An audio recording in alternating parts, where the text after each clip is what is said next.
Hello, everybody. It's May the 16th, 2025, coming to you live from Tulsa, Oklahoma.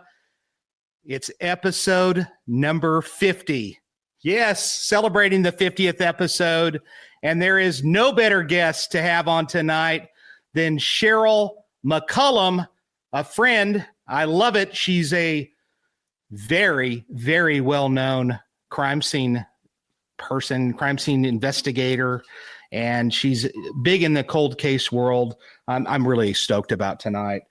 This week, I got to speak to 40 of the future, 40 bright minds from the Tulsa Technology Center, and that's a good many of them. There's another class that I didn't send Amanda the picture of, but I got to spend all day with them a couple of days ago. I wanted to give them a shout out. I also want to mention, Phyllis is one of our regulars in the kind of like our posse, our regulars that are here each and every week. And Phyllis's husband had to undergo surgery today, and she wanted to let me know that. And her husband is dealing with far more than he should ever have to deal with. So, keep Phyllis and her husband in your prayers and thoughts. And man, I can't imagine what she's going through. I hate that.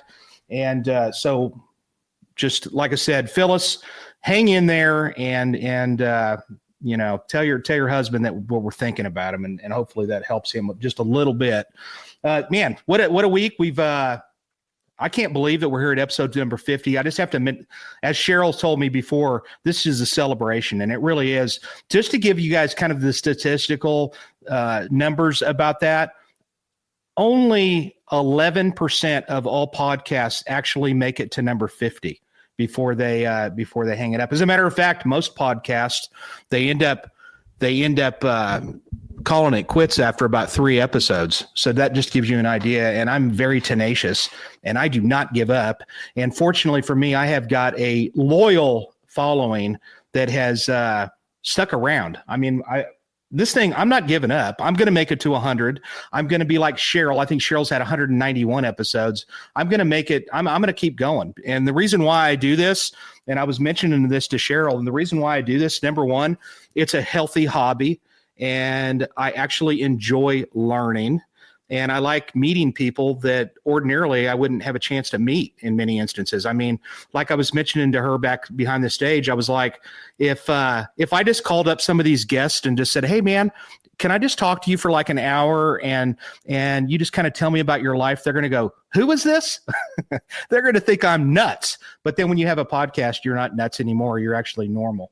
So as far as the Steve-O episode that I've pre-recorded, I'm thinking right now I'm kind of tossing it up in the air. I'll have the final decision next week, but I'm thinking that I may air that May 30th, but I'm not 100%. I may do it the first week of June.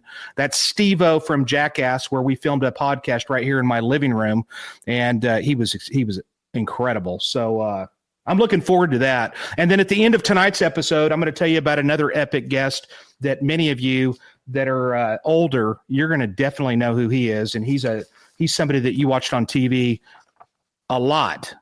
Well, I wasn't going to tell him, Amanda. I was going to wait, but that's okay. Go ahead and throw it up again. It's Larry Wilcox from Chips. He's going to be coming to us next week, and it's going to be exciting. And I'm really looking forward to that, because as a kid, my dad was a highway patrolman in California, in Los Angeles, and it's going to be great. So let's get to it. I don't want to waste any time. I want to get right to this. I will mention one other person that I'm going to mention, or actually 2 people. I'm going to mention, I'm probably mispronouncing this last name, but it's Dave Neuschel and his wife, Stephanie. I'm mentioning Stephanie. They live in Zurich, Switzerland. He's a sergeant on their SWAT team, and his wife's birthday is coming up right around the corner on May the 26th, and I wanted to mention it so I don't forget. And man, that's pretty cool. And he said, if I ever get over there to Switzerland, I just have to figure out how the heck to get over there. But if I could figure that out, he says he'd give me a really epic behind the scenes tour. And so maybe that'll happen one day. I don't know. We'll see. So let's get to it. Sheryl Mac McCollum is an Emmy Award. Let me get my light here. Emmy Award winning CSI from CBS 46's CSI Atlanta. Director, she's the director of the Cold Case Investigative Research Institute, a writer for Crime Online, forensics, and crime scene expert for Crime Stories with Nancy Grace, and a CSI for Metro Atlanta Police Department. Sheryl holds a master's degree in criminal justice with an emphasis on policing. She is a co-author of the textbook Cold Case: Pathways to Justice. Sheryl, the founder and director of the Cold Case Investigative Research Institute, a 501c3, a collaborative between universities and colleges that brings researchers, practitioners, students, and the criminal justice community together to advance techniques in solving cold cases and assist families and law enforcement with solvability factors for unsolved homicides, missing persons, and kidnapping cases. The host of an award-winning podcast called Zone 7. And let me tell you something, ladies and gentlemen. I want to be that when I grow up. I want her podcast has got some awesome guests. If you haven't found that, you need to find it. We're not competing. We're working together to introduce all these amazing people to the world. And so her podcast is very entertaining and it's awesome. I was actually on one of her episodes, which is still one of my favorites. But anyway, she's the host of the award-winning podcast called Zone 7 on iHeartRadio. And she could go on and tell me more and more, but seriously, she's honored I'm honored to consider Sheryl a friend. Actually, I wrote that. I'm honored to have Sheryl as a friend, and I'm looking forward to having her. And I am. And let's welcome Sheryl Mac. She goes by Mac sometimes. McCollum. Hey! Congratulations on 50, honey. Come on. Oh, that's so impressive. It is. It's not lost on me that it's 5-0 and we're going to be talking to each other today. That's right. No, it is epic. Hey, listen, I'll tell you what, I don't have a least favorite episode. I actually enjoy all of them. They all are unique in their own special ways. And absolutely. And I've got, the way I look at it is I've got 50 new friends, really. What you're doing is powerful. You are capturing things that folks need to hear. I mean, that's all there is to it. I love it. And not only that, and you do the same thing. We're introducing people to people that I would consider experts in the world that, a lot of smaller departments and a lot of police officers that don't necessarily have the resources. I have no doubt that they tune in and they are learning things, and they don't realize that you could call people like Tad DiBiase, the no body guy. And by the way, Tad will review your cold no body case for free. So will. That's right. And he's not the only one. People. I mean, Tad's one of them, but when you can get him on the phone and take a look and he'll walk you through it so beautifully, you're more confident in what you're doing. That's right. And it's priceless. And I've heard you say this many times. You surround yourself with people that are just great people, and it makes your job so much easier. And that's really what it's about. That's right. Yep. I tell my own children, who cares what I think? I can call the top people in this country.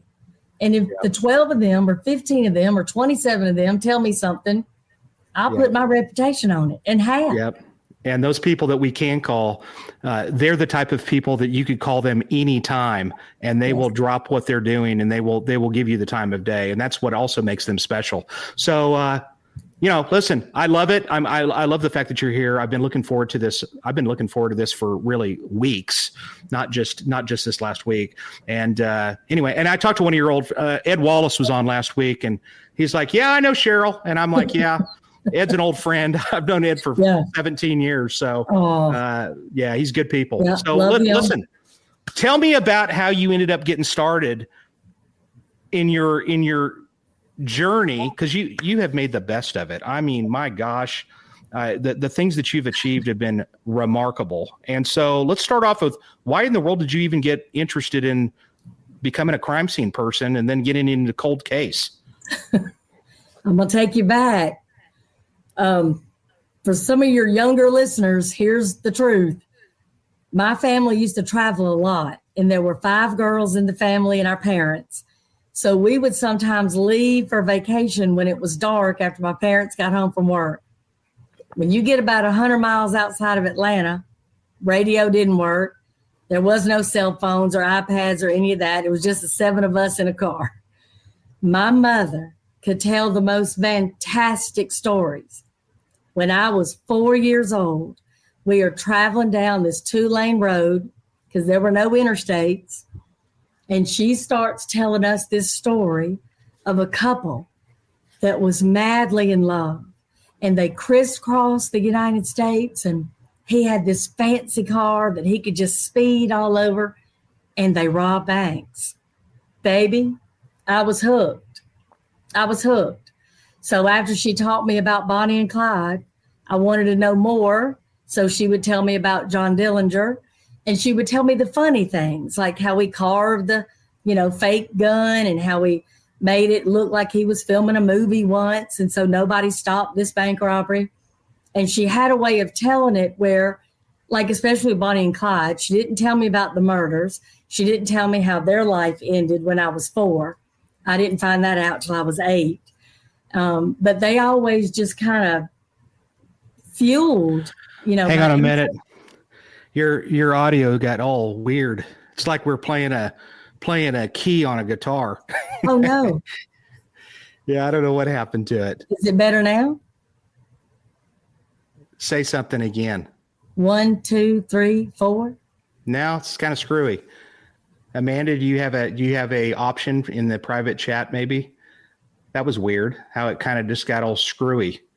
She may have to X out and come right back in, maybe, because that was weird. Darn StreamYard. StreamYard's doing it again. Perfect. You haven't been distorted at all, but should I go out and come back in? Yeah, do that. Okay. X out and come back in. Yeah. Okay. Hey, this happens. If this happens.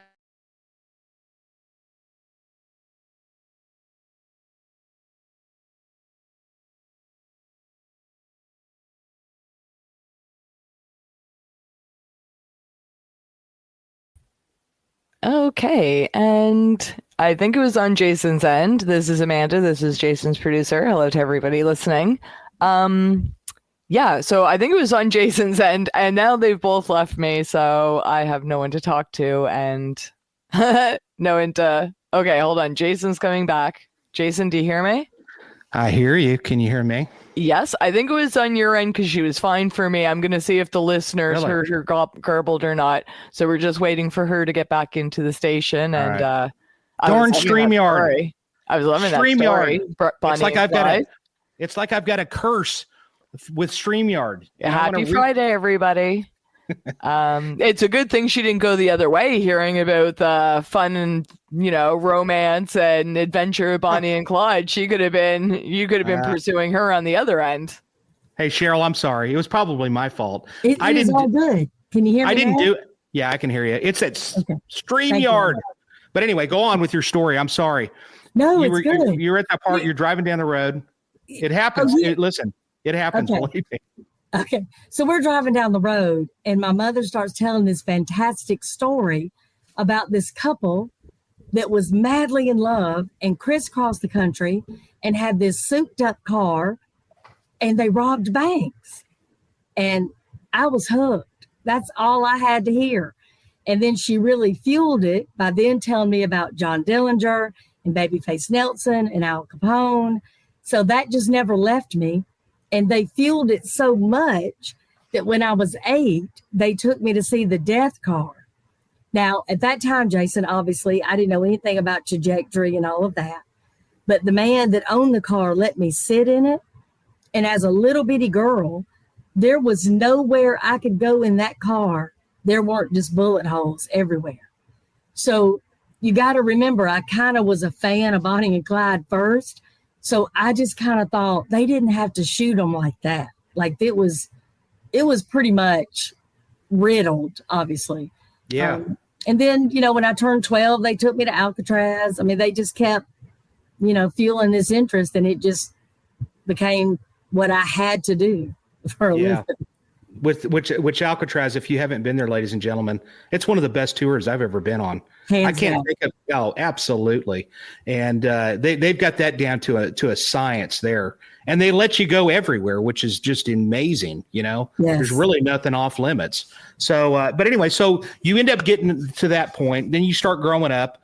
Did you start going to college first, or did you get the job first in the? Well, I was a little anxious to get into the career. And, when you're 17 and somebody says, well, you got to wait till you're 21, that just seems like forever. So I found kind of a loophole in that our largest hospital in Atlanta is Grady, and they have a rape crisis center that is second to none. So I started that training to work in the rape crisis center. And the way they did it back then is I worked from 7 at night to 7 in the morning and was assigned whatever sex crime detective was on duty. So I knew exactly who to call. And for me, that happened to be Detective Black, one of the best ever at APD. And so he taught me how to interview these victims properly, how to write a good report, what questions to ask, and then to look for things like if she said something unusual, like he came in through a kitchen window and used a crowbar. Had I heard that before? And try to connect some cases. So he was more than a mentor. So when I was 17, I got to start doing that. And I will tell you, today, it is some of the best training I've ever had. Yeah. Yeah, absolutely. The number one tool that we have in there is our ability to communicate by far. And so, if somebody teaches you how to do that right, then you're well on your way. So that's right. Great point.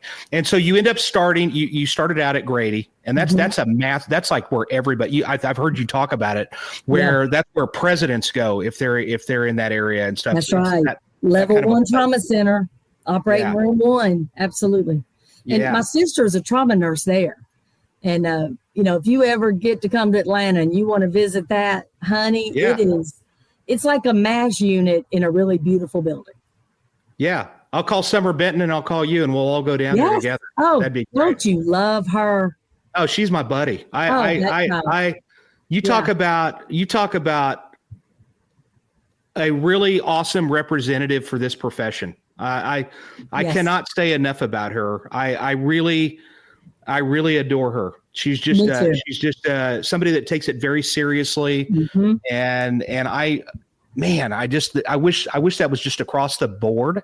Yes. But she definitely is one of those that's a standout and somebody that she's one of those that she is.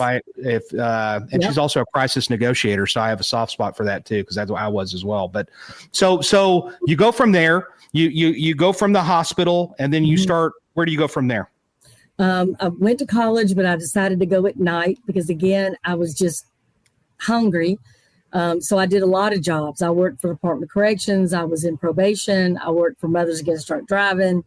I did a lot of things. And then I landed at the Crime Commission. And then working for the Crime Commission is where my life really had that first just luck. I mean, just a God nod, like, you're going to be all right. So we're at this crime scene. It's about 2:45 in the morning. What we thought we needed was in the house. It wasn't. We got a warrant, of course. And then there's a garage. And we're like, that's it. It's in there. Well, about that time, this car comes flying up, little bitty car. This little bitty woman jumps out with a loud voice. What do you got? What do you have? How can I help? And I'm like, what in the world is that? And Jim Birch, who was the head of our task force with the GBI, he went, you don't know Nancy Grace? Yeah. What year are we talking about? Oh, gosh, 1992. A long time ago. Yeah. And I said, no. And he went, she's a prosecutor with the DA's office. And I'm like, okay, mercy. So she comes over and she goes, stop what you're doing. That garage is detached. Y'all might need a second warrant. It could literally have a different address. So we go get another warrant, played the game correctly, thanks to her, go in there. What we needed was in there. And I knew two things in that moment, Jason. I knew I'm going to be friends with that woman. Yeah. And she just saved this case. Yeah. Yeah. She's definitely passionate. There's no doubt about it. Oh, she's passionate. But and you know what? But that's good. You know, you want that fire. You know, and and let me tell you, she was the first prosecutor I had ever seen outside of a courthouse ever. Yeah, that was not normal for us in the 90s. They didn't come to crime scenes, especially in their own car at nearly 3 a.m. Didn't happen. But there she was. And guess what, Sheryl? It still doesn't happen. That's what I'm saying. You know, but she believed in it. She wanted to walk it, understand it.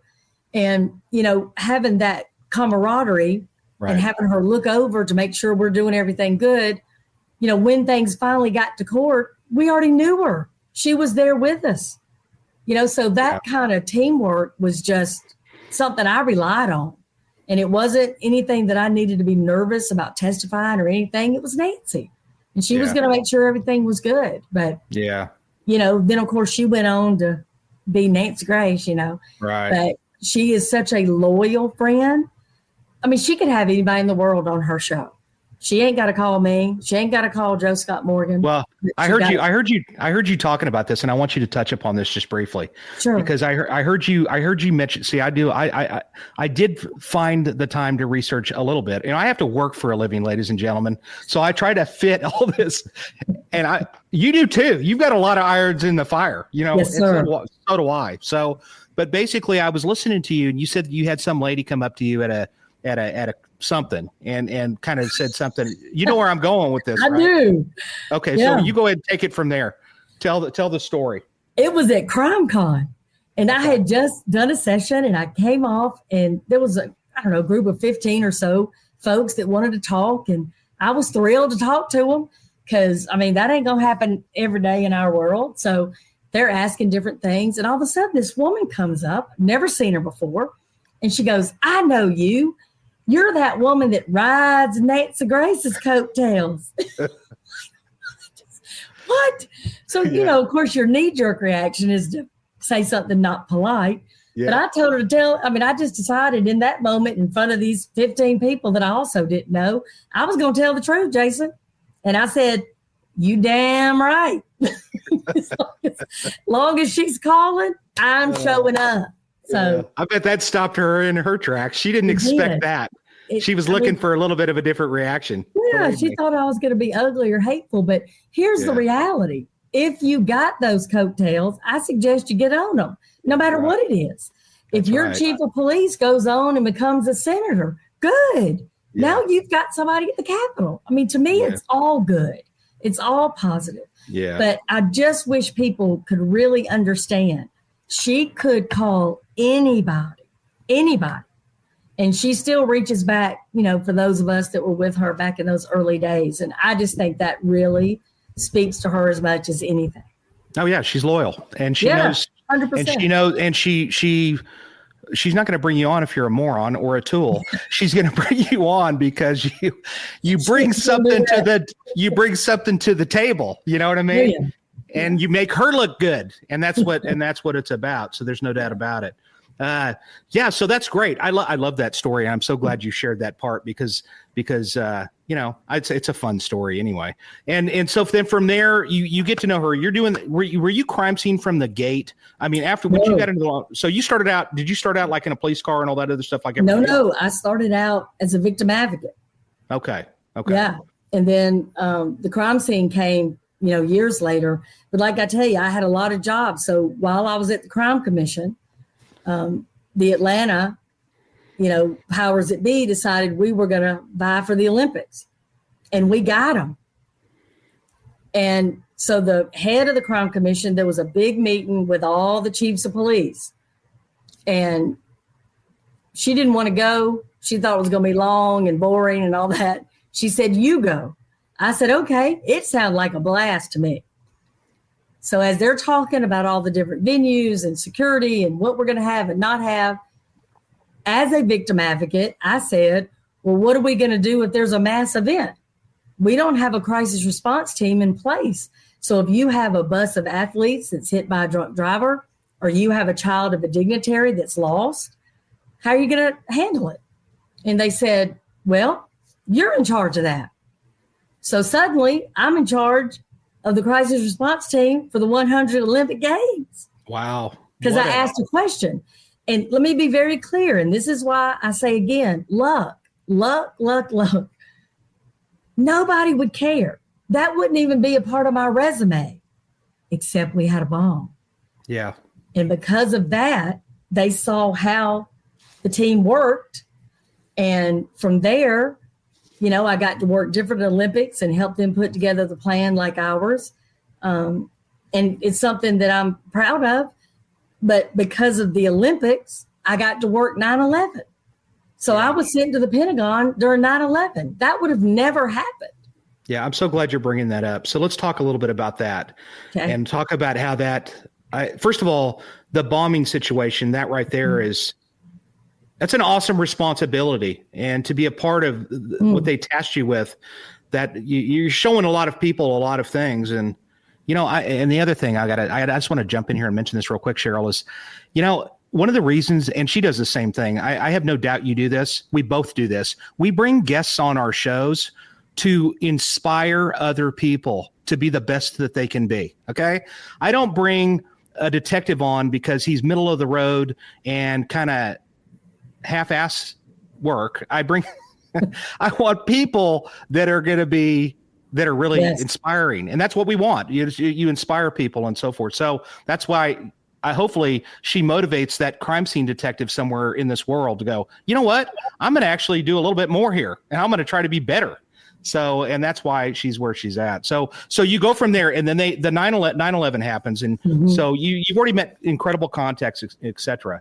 And this is what leads you to there. Tell us about that day. 9/11? Yeah.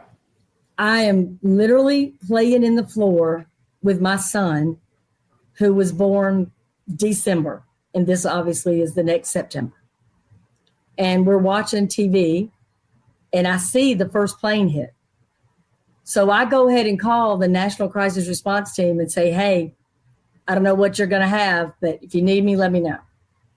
When the second plane hit, I called them back and said, we're packing.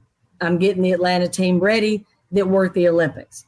Half of that team eventually went to New York. The other half went to the Pentagon. And I was part of the half that went to the Pentagon. As we're driving to DC, because obviously we couldn't fly, I get word that my sister Charlene was on a Delta flight from Frankfurt, Germany, and they're not sure where she's at. So I'm trying to call around and figure out what's going on with Charlene. Now she's my focus because all I can do now is drive. And I was afraid they were going to kill all the cell towers, so I was trying to hurry. Well, my brother-in-law said he finally heard that they had been diverted to Gander. Well, I'm in the car with my husband and our son and then a couple of other team members. And I just remember I was like, Gander? Like, I could not even begin to tell you where Gander was.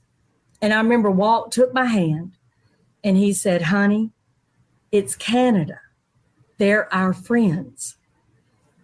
And it just, I don't know, it just hit me. And all I could think of is, I got to call Gander. And at the time, I was a corrections officer with the Fulton County Sheriff's Department. And so I called Gander, and he's like, they're not going to answer. He's like, baby, think of what's happening in their world. I mean, they've got all these jumbo jets from everywhere landing. They're a little busy. Well, I called the constable's office. It rang maybe twice. And I hear, hello, the most friendly, happy voice. And I said who I was. At the time, I was a captain with the Fulton County Sheriff's Department. And I said, I need some professional courtesy. He said, what do you need? And I said, my sister is there. All I know is she's on a Delta flight. He said, I think I know where they are. Can you hold a minute? And I said, yes. And Walt said, he's hanging up on you. He ain't never coming back to that phone. Well, he did come back to the phone, Jason, and he said, I'm transferring you to my personal phone. I think I know exactly where she's at. Well, he got there. Charlene wasn't there. And he said, I will keep looking for her. And I said, just give her a hug for me. Well, he ends up finding her. Now, imagine Gander has doubled their population, y'all. I mean, for him to even entertain trying to find her still blows my mind. Yeah. His name is Constable Ozzie Fudge. And he finds her and he goes, "Are you Charlene?" And she said, "Yes." And he picks her up, swings her around with a big old hug and said, "That's from your sister." And Charlene was like, "Wait a minute, I've got to give you something." And Jason, you're going to love this. So I had a buddy of mine give me a challenge coin from another department. And I knew Charlene would love it because of what was on the front of it. She knew it was in her purse and she just started searching to give him that. Well, he was just so honored. And then he brought her back a ball cap and a patch for me. And just last year, after all of this time, I got to meet him in person. Wow. Did he? Yes. Now, I know he's been on your podcast, but is that how you met him? Did he come and be like a lot? Okay. No, that was when he was still in Canada. Just last year, Charlene and I, with our husbands, went to Gander. I'd never been. Okay. And we went to the play, if y'all know the play, Come From Away. Well, you know, the opening scene, the famous phone call. Well, that's me and Ozzie. Wow. That's so cool. We got to go. Well, let me tell you the really cool part. So Charlene was on Delta Flight 15. She wore her uniform to the show. People lost their minds because she's one of the plane people. She's one of the people they helped. And it was unbelievable. No, but that's just awesome. Extraordinary people. So again, I'm just going to keep preaching. There are so many miracles in terrible things. There are, I promise you, because people ask me a lot, and I know they ask you, how are you not burned out? How are you not, just negative and sad all the time? Because there are people like Jason White. There are people like Ozzie Fudge. There are people like Summer Benton. How can I be sad when I can call Tad on the phone, or I can call Nancy, or I can call Paul Holes, and they'll help me for nothing. Right. That's right. Yeah. I'll tell you what, and they'll help anybody. You know what I mean? They'll help anybody in the business. They don't. Right. It's not like, hey, I don't really know you. No, they'll take the time and they'll give you their time. That's right. They don't. That's what makes them special. And thank you for the kind words. Thank you for that. I'll tell you what. I'm like you, Sheryl. I still actually like people too, and so I don't know what happened. Maybe we just kind of got shielded at the right points throughout our career, and I've just never had that. Don't think that I don't get the. Not everybody's just super happy, but listen, I really still try to empathize with people big time, and so. But anyway, that's great. I will also be clear. Sometimes with those miracles, you got to hunt now. I mean, they're not always easy, but I do promise you they're there. I promise you. No, you're right. You got to work for it. It's just not going to just drop in your lap. So you have to do your part. And but anyway, so that's good. So you go to the Pentagon, and I know that there's stuff you can't speak about, but with respect to that, golly, you get there looking at that building. What was that moment like? What did you feel right then and there when you saw that? You got to imagine, though, our information is little by little. I mean, it's piecemeal, and we don't know a lot still, and things are still kind of, coming to light. When you hit that bridge right before you hit DC, the Pentagon is down, on your left. That's the first time we saw it with the smoke and everything still. And, if you've ever been to Washington, and I started going as a child because my mother, that was one thing she instilled in us, all the monuments, all the history. And just to see that building, to me in particular, the damage, the lives that were lost, and knowing what was going to be there for us the next morning, because we were doing the crisis response. So we were doing debriefings and things like that. And I will tell you, there was so many folks like in the Navy, in the Army, that just their stories and what they saw, what they heard, and then immediately, even with their own injuries and things like that, were saving other people, trying to save other people. And one of the things that happened in that once people learned we were there, a large corporation asked us to come. So 4 of us went over, and this corporation is so big and so well known, they have a gift shop. That'll be your hint. And there were 2 people that worked there that were on one of the planes that were extraordinary. Everybody loved them. Everybody. We talked to person after person. The accolades are unbelievable. The adventures, the things they accomplished, who they were. I mean, you're just talking about their life. It didn't even look real, some of the things they were able to do. And each person added so much that you were sad you were never going to be able to meet them. They were those kind of folks. Yeah. Well, at the end of the day, this last person comes in, and right before we were going to talk with her, the president of the company comes in and he said, hey, I need some help. We're doing a memorial. We want to do it tomorrow. And I can't find anybody that's not so overwhelmed with grief that they can help put together this collage of photographs that we want to go with music. If y'all know anybody, even somebody on your team, please let me know. They were going to have over 5,000 people in their auditorium. Last lady comes in and she's extremely upset, Jason. She's one of those that you're like, oh man, I'm not even going to be able to help her. You know, she's already too crying and carrying on. Long story short, I said, look, I know they were incredible. I know that's probably why you can't even talk to us, but just know what you're feeling is normal, you know, all that kind of. She looked right at me and said, no, you don't understand. She said, I hated them, and just burst into tears. I was like, you hated them? And she said, yes. I just think everybody, they just, you know, drank the Kool-Aid. They didn't realize they weren't all that. I said, hold on a minute. I said, do you know Mr. So-and-so, the president? She said, of course. I said, do I have a job for you? So again, in all of that sadness, something hilarious happened where I was able to tell this woman, that president you work for needs somebody to do a video and can't nobody do it. You hated them. Perfect job. That's funny. When I tell you she put that thing together, it was awesome. It was awesome.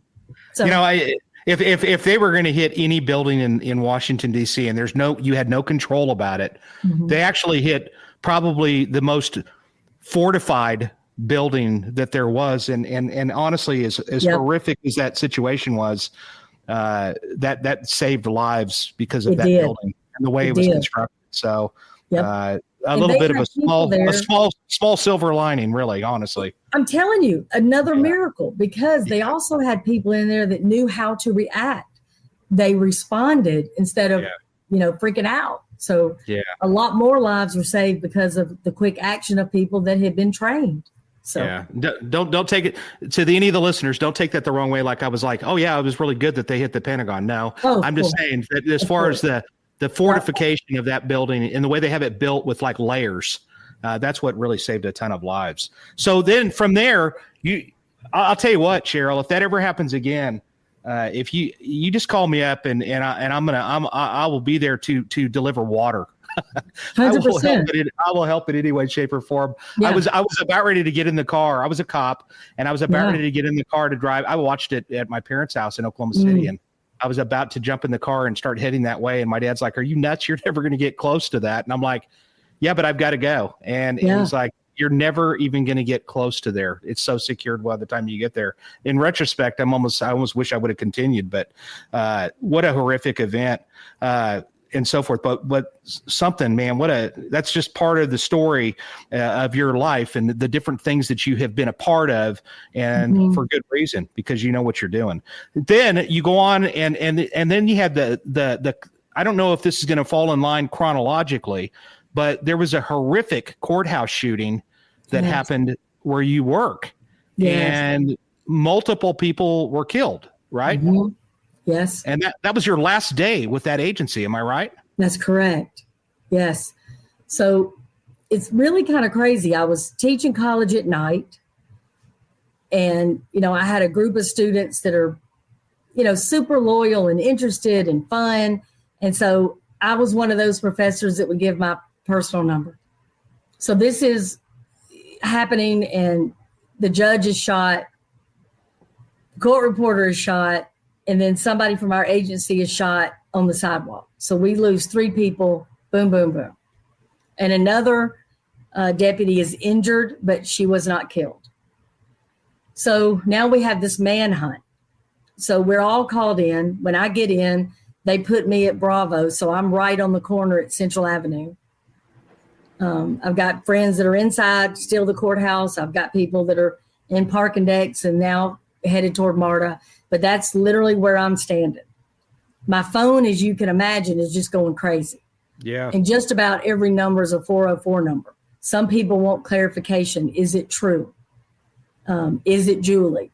Is it Hoyt? So you're giving clarification. Well, then I get another call. And when I answer it, the person is like screaming and upset. And all I can really make out is, he just knocked on my door. He's here. He's here. It was ironically one of my students who the perpetrator knocked on her door trying to get somebody in, I'm sure to take hostage so that he could hide out, change clothes, get something to eat, because that's eventually what he did. She did not open the door, but she looked through the peephole and knew that was him because he had been all over the news. God, she called me instead of 911, but the reason that worked out is I was able to walk right into the command center and say, we've got an address, we've got a visual, we know where he's at. Holy cow. I didn't know that part of the story. Yes. So that's really something. Luck. Once again, a little divine intervention right there. Amen. I am a Episcopalian girl. I believe that. I mean, that child, for whatever reason in her panic, called me. So did he get taken into custody with that incident? Well, that was our first visual. Unfortunately, by the time law enforcement got there, he had already left. And that's when he murdered a federal agent, took his radio, took his badge, took his truck. And then that's when he took the hostage that we all know about hostage. And then he was eventually captured. Golly, remind me of what was the story on this guy? What year did this happen? Oh gosh, it was I remember this on the news, but it seemed like it was a long time ago. But it was maybe 2004. I'm so sorry. I'm bad with dates now. We'll tell you. No, that's okay. But what was the reasoning behind it again? He had been charged with rape, and he was being led to court every day. And eventually, I think he believed this is it. They're going to convict me. And he had a whole hit list that he had written about.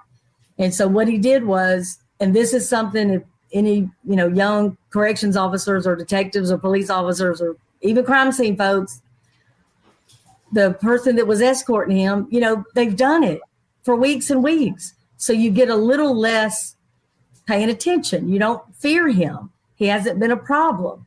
And this particular morning, you always have 2 that are going to escort an inmate to court.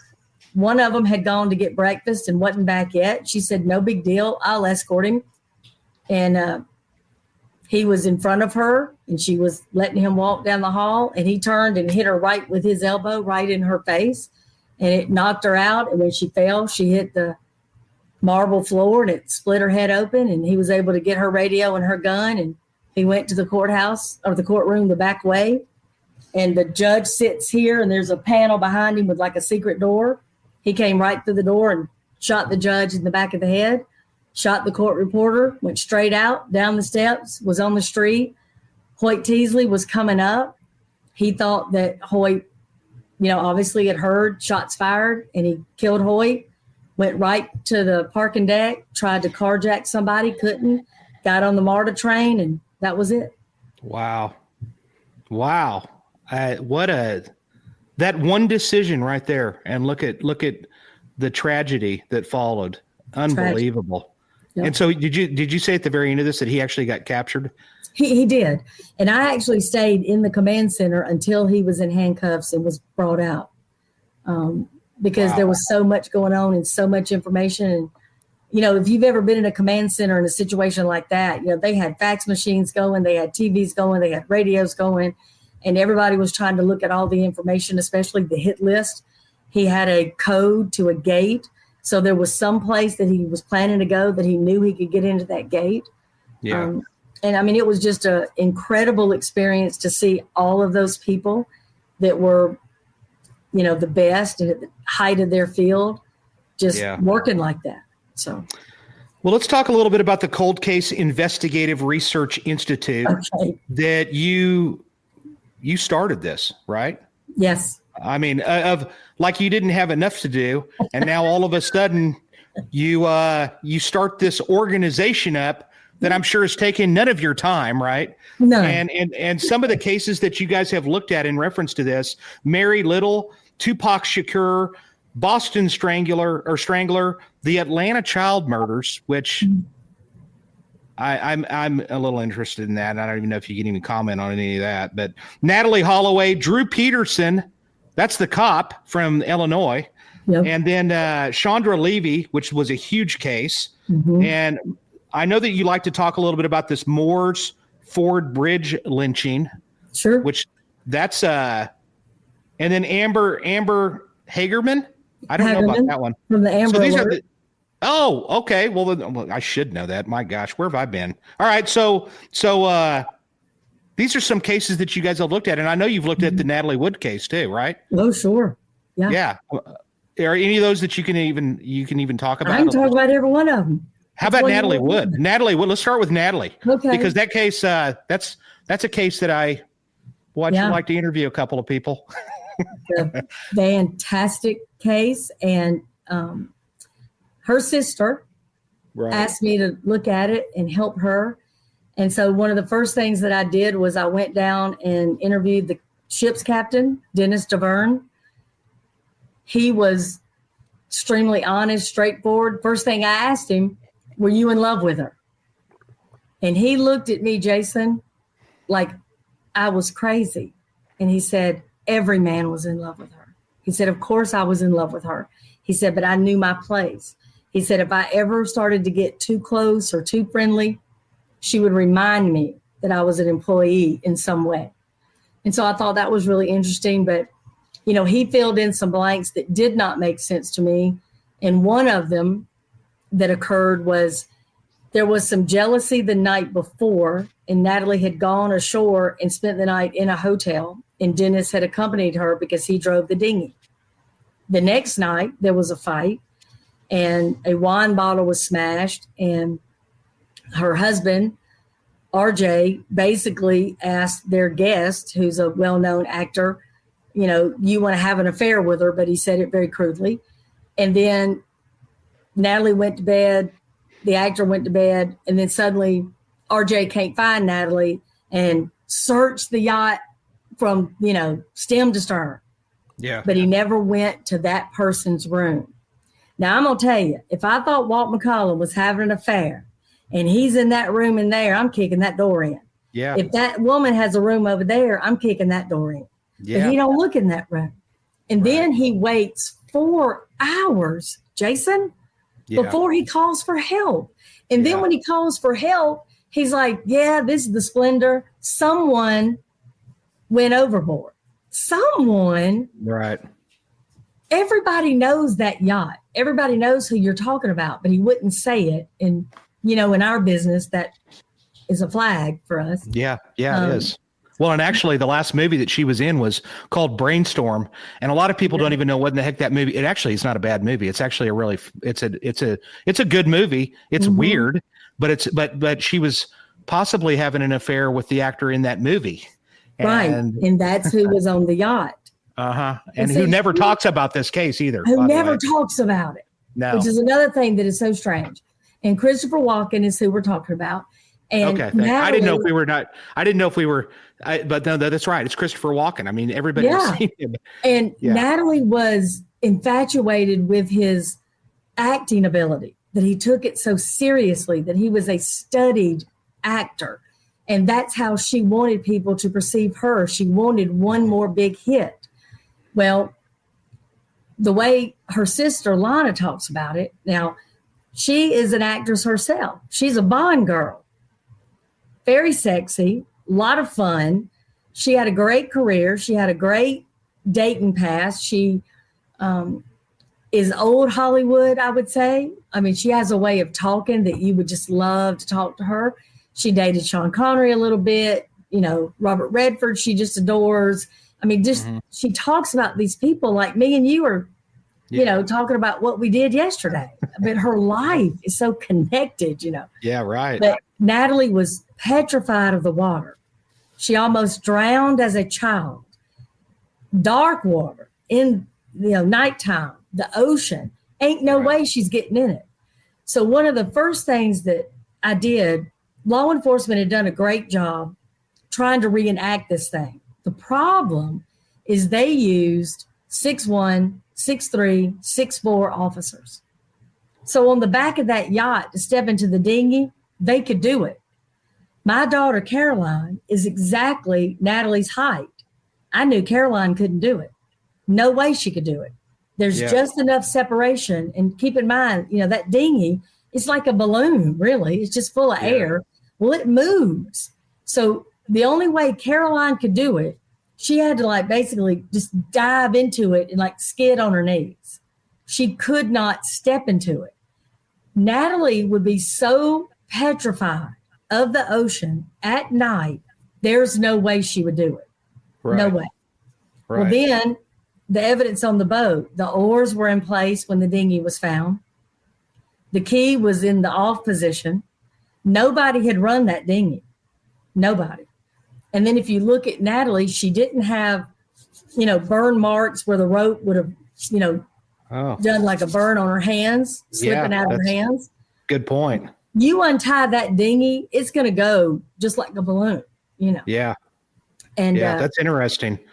Well, let's talk because I just want to make this other point because I think people need to know. I want to hear it. You can take your time and you can look at every single picture online. You will not find a bad one. It don't exist. Natalie believed that when she was out in public, people deserved to see Natalie Wood. She did not go to the mailbox where she wasn't perfect. Now that's relevant. And I'm telling you, you can do it right now. Find any picture you want. I could only find one. She's in a one-piece bathing suit walking down the beach and her eyes are closed. The rest of them, perfection. Perfection. So you're telling me that she got in a dinghy by herself on a little old thing she didn't know how to drive, on water she was afraid of, in a flannel nightgown? Yeah, that's not making a whole lot of sense there. Nope. Do you think they're ever going to do anything with that, or is it just basically that ship is sailed, so to speak? Yeah. Well, here's the sad part. If Walken doesn't talk, there are no other witnesses. Dennis DeVern's already talked. RJ won't talk. And we got it where they at least changed the death certificate to undetermined. It's no longer an accident. They know it's not an accident. She had too many injuries. Mm-hmm. Yeah, and I don't see Christopher Walken doing it, so that leaves one. Leaves one. Yeah, it's the one that's not talking. But interesting case. I'll tell you, the other case that really kind of jumps out to me is I tried to watch the full documentary of this on Netflix, or it was on Netflix or Amazon, but the one about Wayne Williams and the Atlanta child murders. Mm-hmm. I think my first question to you really is, do you think he killed them all? Or no. Okay, I didn't think so. So that's what I want you to talk about briefly, because I've heard something different, like what you're talking about. I'll break it down for you. Okay. Wayne Williams is a homosexual pedophile. Okay. So you can take the girls off the board. He didn't kill them. Wayne had posters all over Atlanta where he was looking for the next Jackson 5. He wasn't looking for the next Supremes. Yeah. Okay. Yep. So the girls, no. There are a few of the cases where you could probably make an argument that they were killed by somebody in their family, not Wayne Williams. Wayne came along at a time, Jason, where we didn't understand a lot of things, fiber evidence being one of them, that serial killers can change their MO. We didn't know that.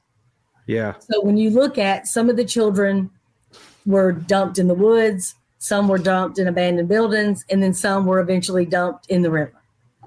So it's one of those things where people thought, well, it can't be the same person. And then a lot of people thought, well, all the children are Black, so it's got to be somebody from the KKK. Well, when you start looking at the neighborhoods where this person could move freely, they were not Caucasian. They would have been seen. They would have been noticed. This person was not noticed. So this person was familiar in some way. He was comfortable in every way. So, then comes along John Douglas. Well, John Douglas rolls in and he starts saying things like, well, he's probably young, 17 to 21. He's probably going to be a little pudgy. When you arrest him, he's going to be wearing a vest. We're like, what hocus pocus is this? Yeah, that's pretty specific. That's pretty specific. And we had never heard anything like it. Well, sure enough, when they bring him out of the house, he's got glasses on, he's pudgy, he looks young, he's wearing a vest. And we're like, what was that guy's name again? Yeah, right. Just nuts. And he told them exactly how to interview him on the stand so that he would just blow up. And the prosecutor, Jack Mallard, brilliant, unbelievable human being, Jack took what he told him and he did it. And that's when Wayne started banging his hands and screaming. Well, that's the first time the jury and everybody else thought, okay, this kid is different. We thought he was some weak little, cream puff, and that's not the case. And so it was one of those things that completely, turned upside down the way we understood investigations were going to go and information that was going to be brought up in court. When you're talking about fibers from carpet in the trunk of a car and a bath mat and a bedspread, that's just not something we had ever heard. But obviously.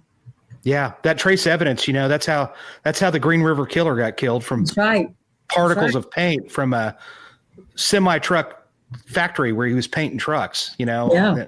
But that's interesting stuff. I love that. I'm going to throw a case at you that's not even on that list, but I'm just curious because I respect your opinion. And it's a case that kind of drives me a little bit crazy. And my opinion is probably not Stephen Avery, Making a Murderer. On that, the thing that, I'm sure you know about that case. You've probably binge watched that thing like I have more than once.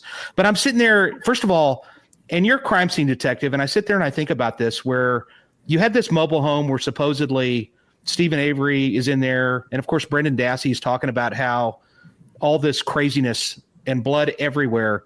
I just don't see, and they find nothing in that mobile home that's blood. Mm-hmm. That's not possible to me. It's not that story is not even remotely close. And his interview I thought was a train wreck anyway. But why in the heck? The hard thing for me on that, why the heck would Stephen Avery kill this lady that he knows damn good and well that they're going to be able to trace her to his place, and not only that, he's about ready to get paid. I mean, more money than his family's ever seen. And I still look at that. What is your thoughts on that case? Do you think? And I'm having some trouble with it, really. Yeah. Here's my problem with the whole thing. And you can take any name and substitute it. Right. When you do a story, you're in charge of how that story gets told. Yeah. And I think that when you don't have the prosecutor involved and you don't have the detective involved and you don't have the crime scene person involved, and you're not telling people, hey, we processed 1,200 cars. Nobody said that. Nobody talked about the fire pit in the detail that it should have been and what was actually found in a fire pit on your property. That gets a little different now. And, there's so many things that I think sometimes the general public misses, because it's almost like when you have a couple friend and they divorce, whoever tells you the story first is who you believe, right? Yeah. You rarely hang up from one of them and call the other one to get verification. It's, he's no good. He cheated on me. He won't give me any money. He don't ever see the kids. And you're like, God, what a piece of crap. Well, you don't talk to him. So I think there needs to be more of we're going to tell this from all sides and use actual documents. Yeah. Because we're just believing what we're fed. And sometimes I'm not sure that's the truth. Yeah, and I may be guilty of that to an extent as well. And no, here's the bottom line. He's still there. Not one appeal has worked. Not one, hey, look at this different. None of it has worked. Yeah. And so there must be something to the conviction. Yeah, I mean, that case, and the reason why I even mentioned that case is because, I want the right person. If in fact it's him, man, he needs to rot there. Lord. But if he's not, then it's just kind of a little bit of a scary situation. So you there's another thing, and I want to tell you something I'm going to tell you something you're going to be excited about. Okay. So I'd actually recently put together a proposal, and we have a foundation. They take money and they actually buy things that the police department needs that ordinarily we just can't afford it in the budget. Sure. It's just not going to happen. Big ticket items, they might buy pepper ball guns, large amount of pepper ball guns that to be able to, that's kind of a good stuff. So they asked for the first time we were able to actually kind of go in front of them. We were invited to go speak. Well, actually I put together a proposal when I spoke to them, and I put it together for an MVAC. And yes. so we got they saw it my way. I had 10 minutes to give this presentation, and of course I didn't stick to that 10 minutes. I spoke for probably 20, and and I let them know how much we needed this, and Good. We got it. We're the only police department in the state of Oklahoma to get the MVAC. It's not online yet, but we have it, and it's in our lab. And so I'm super excited about that, because that is a game changer. Jason, you have just opened up a world that it's unstoppable what's fixing to happen. And when Jared Bradley comes there and trains you, there's no better human being. I mean, he is just dynamite, and he is so gracious. And you want to talk about available 24/7, he will do anything that he can to help on these cases. And he's coming on my podcast, actually. I didn't get to meet him. He was here. I think I was speaking in another place, and I didn't get to meet him, unfortunately. But I did communicate with him and Wayne a lot, and they're awesome. They're awesome. I'm so excited about it. So go ahead. I didn't mean to stop you. No, I was just going to tell you what a cool friend he is. So, I had the honor of being inducted in the Law Enforcement Hall of Fame. Yep. He came as my friend to support me. That's unbelievable. Yeah. But he will do the same thing. He will pop into Atlanta and say, what do you need? How can I help you on any of these cold cases? Yeah. Just like you said from the beginning of this show, they're just remarkable people out there willing to do anything they can to help, and they don't want anything in return. That's right. And my gosh, just him showing up there, that's amazing. I liked him from that moment I met him. Yeah. And a decent, solid human being. Just briefly remind people, because you can say it a lot more eloquently than I can, remind people about what an MVAC is. Oh man, it's a machine. It's no bigger than this, and it works sort of like a steam carpet cleaner.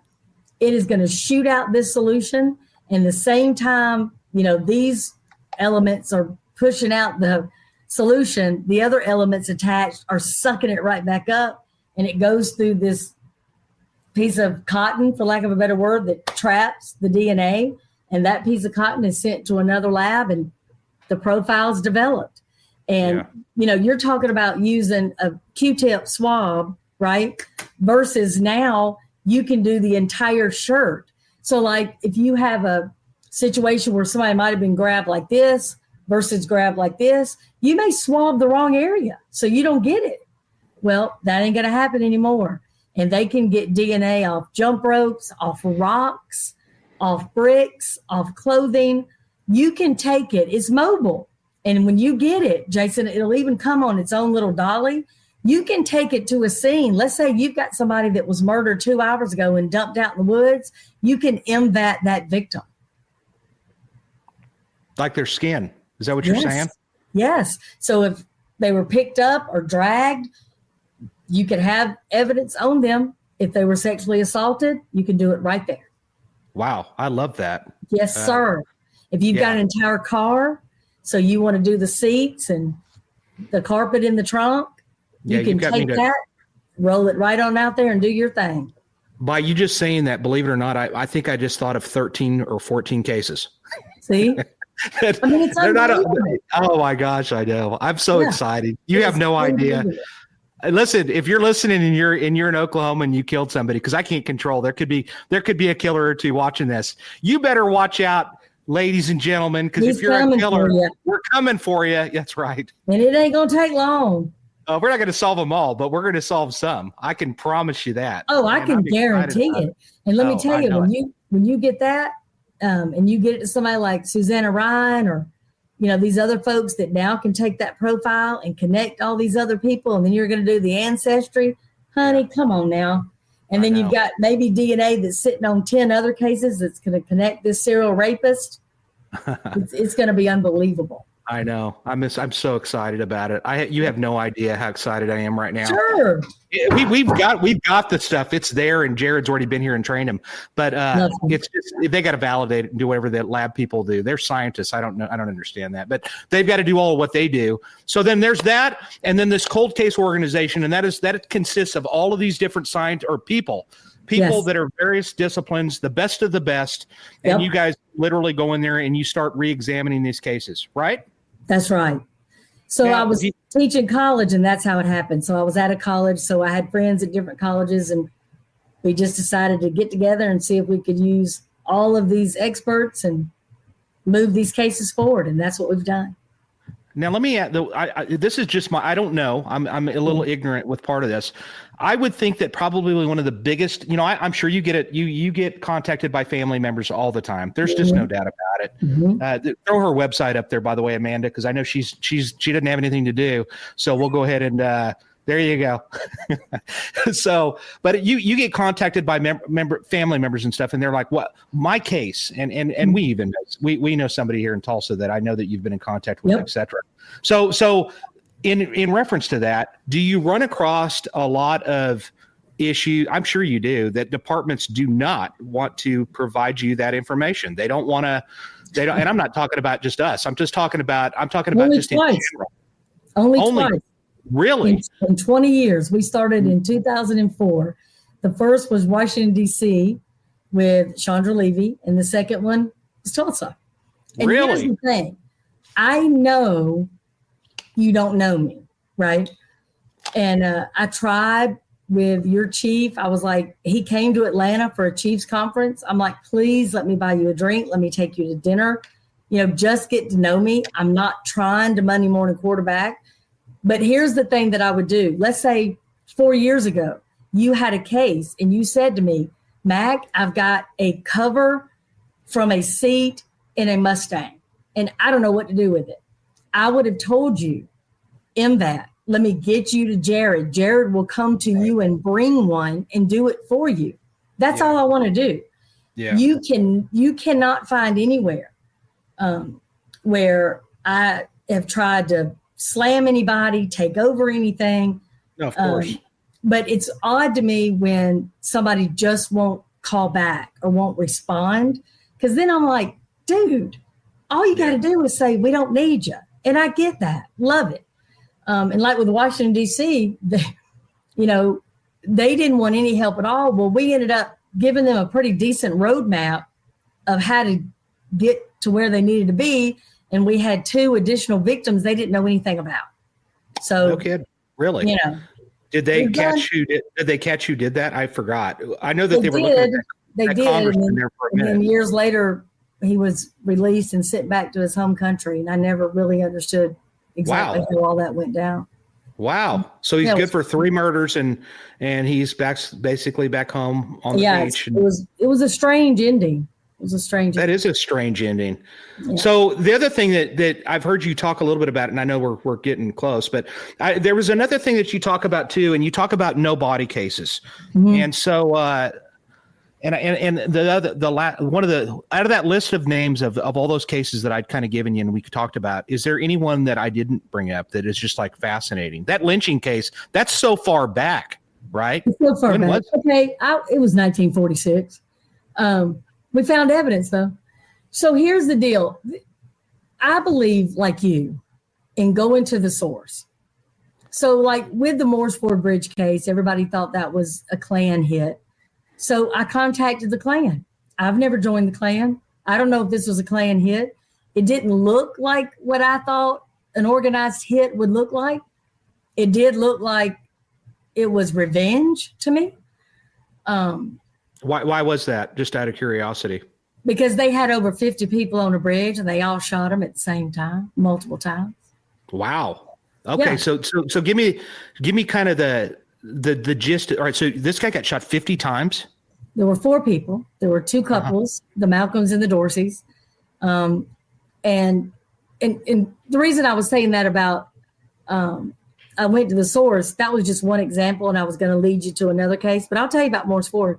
So it happened in 1946, July 15th, and Miss Dorsey and Mr. Malcolm were first cousins. Miss Dorsey was beautiful, and there was a farmer that was flirting with her, and her husband got angry and stabbed him, but the farmer didn't die. So the people in the community were like, look, we got to do something. Otherwise, any of these sharecroppers can just stab us and we ain't going to do anything. But since he didn't die, they didn't think they could lynch him. So he gets captured. He's put into jail. The man that basically runs the whole county, he's got more money than anybody else.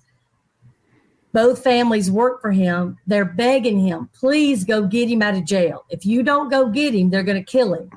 But if you go get him, Loy Harrison, they'll leave him alone. Well, he says no for 11 days. On the 11th day, he tells the 3 that are left, get in the car, we're going to go to town and get him. So they go to town, he posts the bond, and the way this worked in 1946, if you worked for a farmer and he had to bail you out, then you had to work off the bail money, plus your room and board, plus the food. In other words, you never left that farm. Right. Okay. You're in the hole. Yeah. You're in the hole forever. So that's why people would bail folks out, because it was free labor. And then if you got lucky and they broke a shovel or something, that's even more money, you know. Right. Right. So this is the farm. This is the jail. Okay. From the jail, Loy Harrison goes this way home, so that he's on the Morris Ford Bridge. So why would he go the longest way possible home? Yeah, well, when he gets on the bridge, some cars stop him in front of him, and then behind him, there's a whole bunch more cars. Then there's all these men from everywhere, every kind of weapon you can imagine. And he says, I want, the men. He gets Mr. Malcolm and Mr. Dorsey. And then one of the wives says, Mr. So-and-so, please don't hurt him. She recognized one of them. Well, at that point, they had no choice but to get the 2 women and kill them too. So they take them down this ravine, they tie them together, and there's a man on the bridge that's been described as wearing a straw hat and a real expensive suit, and he counts 1, 2, 3, and every person has to shoot. He counts 1, 2, 3, and this goes on and on several times. The reason we know all of this is there was a 10-year-old little boy that saw it and was hiding in the field and told exactly what he saw. Man, what a story. So after all these years, I'm up in the war room with the students one night, and I said, well, it ain't like bullets disintegrate. And then I was like, oh my God, bullets don't disintegrate. Neither do shell casings. Let's go get them. Because if you shot that many times, there's got to be something in the ground. Well, in about 4 hours, we had 173 different bullets, fragments, or casings, or artifacts. Holy cow. And turned them over to the FBI. Wow. I mean, what are these, did you find casings? Is what you said? Oh, too? yeah. We found, because, you can see the striations. So there were different 9mm. There were different police issued 38s. There was one shotgun shell that was encased in cardboard, not plastic. So that predates 1950. We found one button that had 2 holes in it. Traditionally now, after 1950, buttons had 4 holes. We found a nickel that literally was 1946. I kept the nickel. And And then what we did was we put flags everywhere that we found the bullets or the casings. Yeah. And if you looked at them, they all had like center mass. Yeah. Wow. So what did you learn? What have you learned? Well, I learned that, you can have a case that's that old and still find evidence. Yeah, I'm fascinated by that. Yeah, that's great. Because it's there. And if you've got, an area that has been worked in a farm, sometimes it might be down an inch or 2 or 3, but it's there. Yeah. So what I did was Dr. Terry Powis, who is an archaeologist, I asked him to come and excavate it just like an archaeological dig, which is what he did. So nothing was damaged. And each bullet was straight down, which is relevant, straight down 2 inches. Huh. How does 50 people keep their mouth shut after this? Mm-hmm. You know what I mean? That's crazy. Yeah. I know that they all participated, but even then, you would think that there'd be a lot of word on the streets kind of deal. It's word on the street, but both communities had a reason to keep their mouth shut. Okay. The white community didn't want to go to prison and didn't want an uprising, and the black community didn't want to get murdered. And I will tell you, Jason, they're pretty quiet today. Really? You can go there right now and nobody wants any trouble. So the president of the United States at the time got involved because it was a lot to do with voters' rights. And, they wanted something done. So they made this big deal. They sent the FBI there. Hoover got involved. I mean, it was a big deal. Well, then years later, Dr. King got involved. Dr. King gives a speech and says, I'm going to Monroe when I get back. And he never came home. Yeah. So Monroe was on his list when he got done and was working with the strike with the trash companies, trash workers. Yeah. What an interesting story. I need to look into that because just to kind of read more about it. I didn't even know the all the details to that, but that's really a fascinating story. But it's also a good lesson for the young, detectives and whoever that are listening, because again, when I worked the case, it was important for me to bring in the people that you thought did it.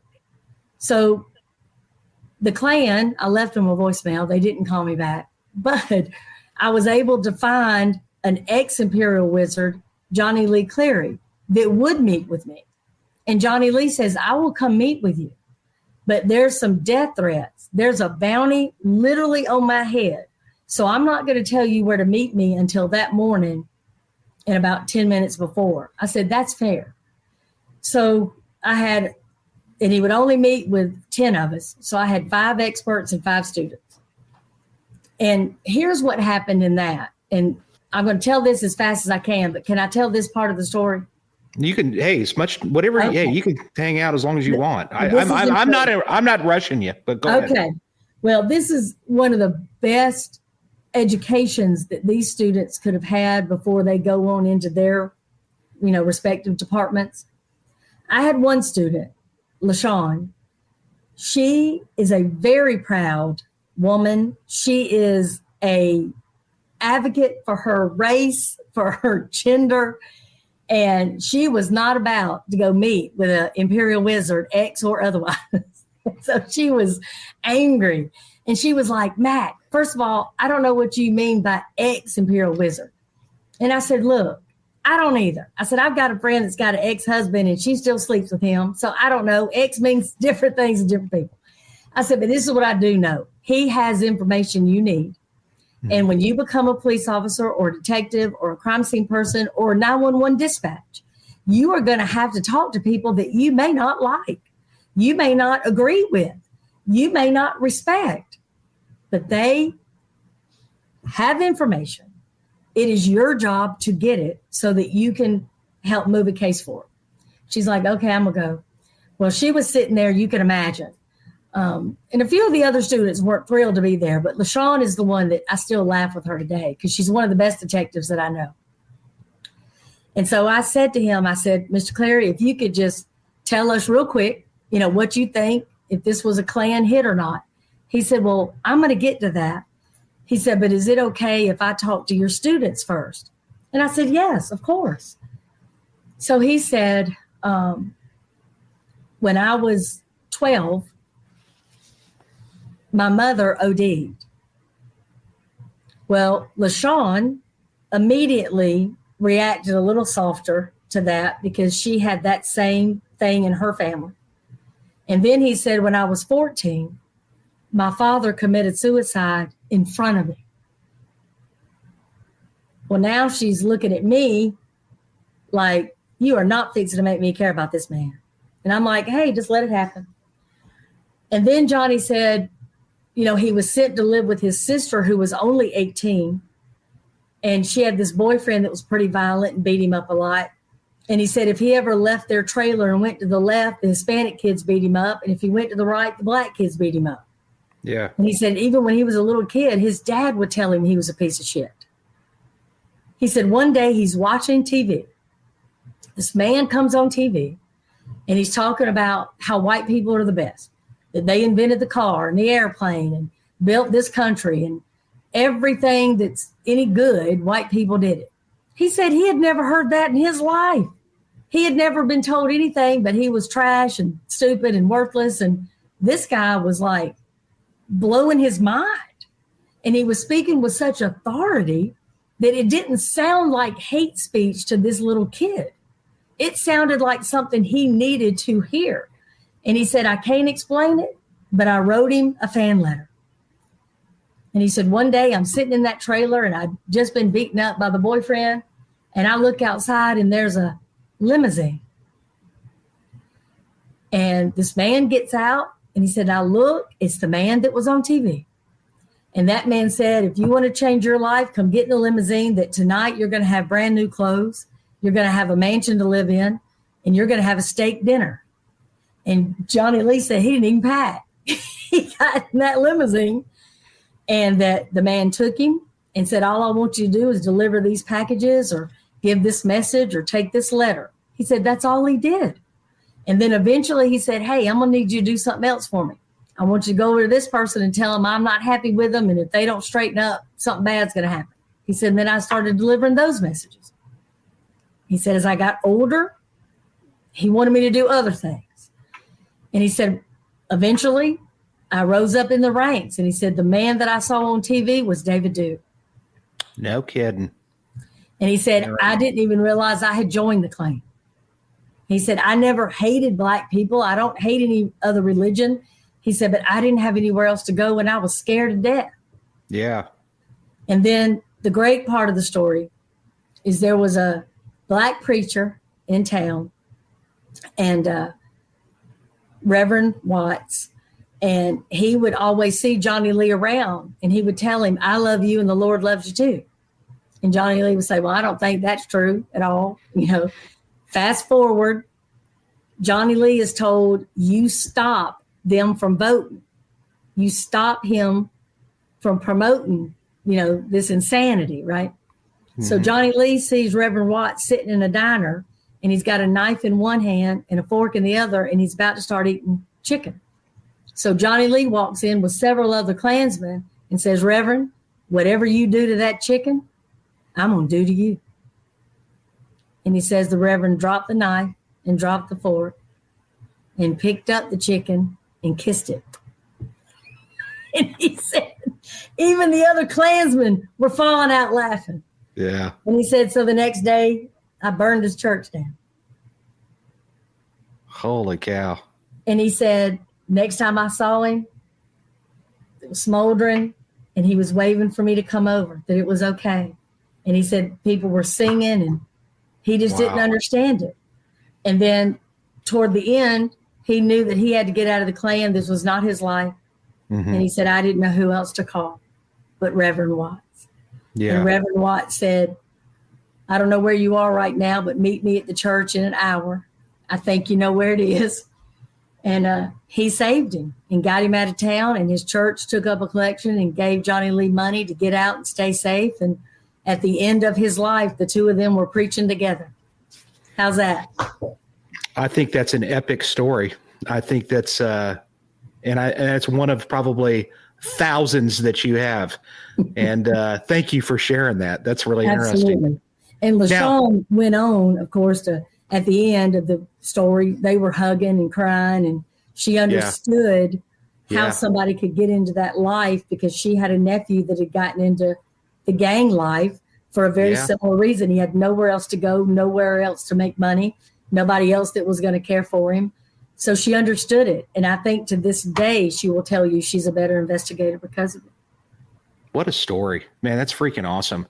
So you, what have you noticed about the younger detective of today? And what would your advice be? If you could go and sit them down, what would you do? What are you seeing and you would like to see changed?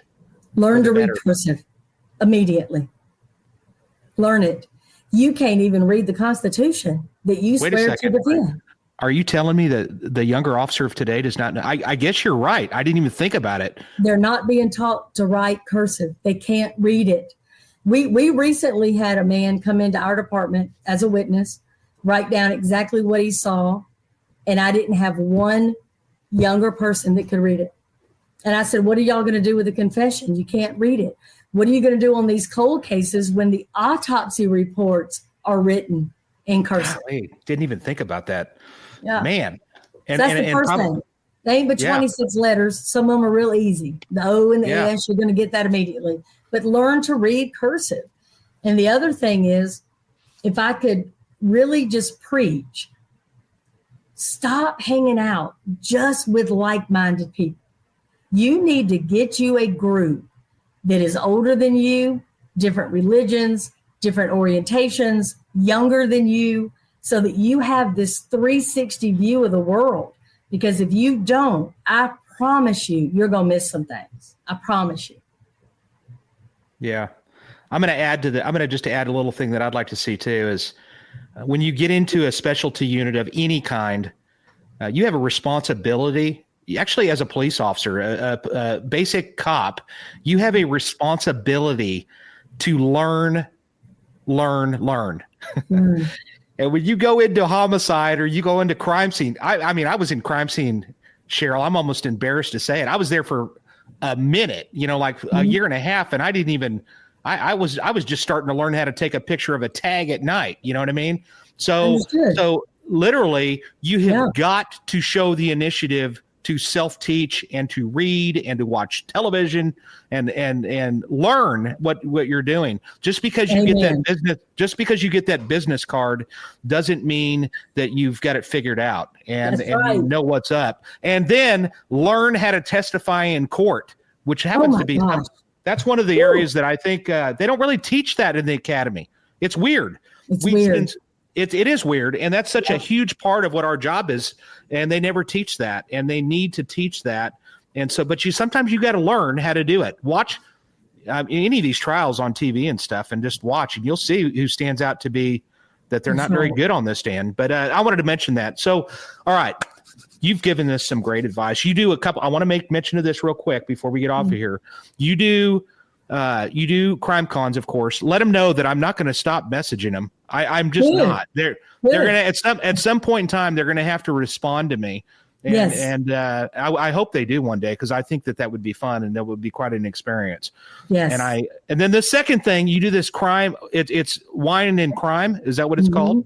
Yes. So tell the viewers what that's all about and what you guys do there. I think that sounds fun. So Wine and Crime is our largest fundraiser for the Cold Case Institute, and you bring the wine and I bring the murder box, and I get the general public to help me on a cold case. So if you've ever watched TV or watched the first 48 and thought, hey, I could do that, this is your shot. I'm going to give you everything I have. So I use the first hour just like the war room. I just give you the case. I break it down. I show you everything I've got. And then I tell you, here's the box, all the witness statements, the autopsy report, everything's there. Go to work. Tell me. If you think it's something we ain't tried, I'll try it. 100%. Yeah. Have you had anything come up? Because you have you have a lot of interesting people that show up at these things. I've got some real interesting people. And, it's funny because we had something not too long ago where somebody said, well, have you contacted ham operators? Because they noticed something that they thought had something to do with that group. And I said, I have not. I didn't know what those, notes were about. Sure enough, the person was connected in that world, and it's a small world, and they tend to know who everybody is. So I thought that was pretty brilliant, and it was a big help. So, and here's the thing that it does too, Jason, like if I called you and I said, okay, buddy, I'm stuck. I know I'm stuck. I can't get out of this. Just by talking the case over with you, I may think of something, but I know you will. And that sometimes is all I need. I just got to talk to the right person, and then here we go. Yeah. Brilliant. I love it. Listen, ladies and gentlemen, I hope that you've enjoyed the 50th episode. Yes. As much as yes. 5-0, baby. That's right. That's right. This is going in the books as one of those biggies. This is a big deal. And I want to thank you, Sheryl, for being so generous with your time tonight. I could listen to you. Actually, ladies and gentlemen, if you need more of this, go to Zone 7. Zone 7. Check it out, and you can listen to Sheryl for weeks. You can just let it play while you're going to and from. But don't just play hers. You need to play mine too. Yes. So there's not just this episode on there. There's many others. And she's had episodes on there with people that know about Alcatraz and the escape and other just epic. Well, that's another story we'll talk about sometime, because my buddy Robert Shabline was in Alcatraz. Well, hang on. Give me 5. Can you give me 5 minutes of it, just really? Yeah. So he was in Alcatraz, and he was at the table with the Anglin brothers. He ate dinner with them. He's the one that gave them the tides table and told them when to leave to get the best shot to go to Angel Island. But that ain't the coolest thing about Robert Shabline. He had the greatest getaway vehicle in history. Now, I love Al Capone's car. I love John Dillinger's car. I love Bonnie and Clyde's car. Robert had the USS Roosevelt. His getaway from robbing a bank was a aircraft carrier. Really? Yeah. Have me back. There's more to that story. Listen, I'm so proud of you. This is unbelievable. You are just getting started, sugar. Oh, this is going to be I hope so. Just an unbelievable, historic record. And I just appreciate what you're doing. Thank you. I appreciate that. Sheryl, coming from you, that means more than you will ever know. Seriously. And I'm honored to have you here. You are, like I said, you are a friend of mine. And if I'm ever through the Atlanta area or vice versa, you ever find yourself coming through here, then dinner is on me. And we're going to get you to Atlanta for your own wine and crime. We've already talked about it. Well, then good. I love it. Let's do that. I would love that. And literally, I know that our paths are going to cross in the future. And I'm just blessed to know you. So thank you all for joining us. Please comment. Go to my YouTube page, Detective Jason White. Like and subscribe. Leave comments. I'm trying to put some stuff up there as far as little surveys. I'm trying to give up great books like Work Aside by my friend Stephanie Keesaw. I love this. And then Leslie Giglieri, who wrote this. I'm gonna put some of these books on my site too, of these people that I have on here. And you have a book. Throw that book up real quick, Amanda, just to show people what that book looks like. Yes, it's the Cold Case book.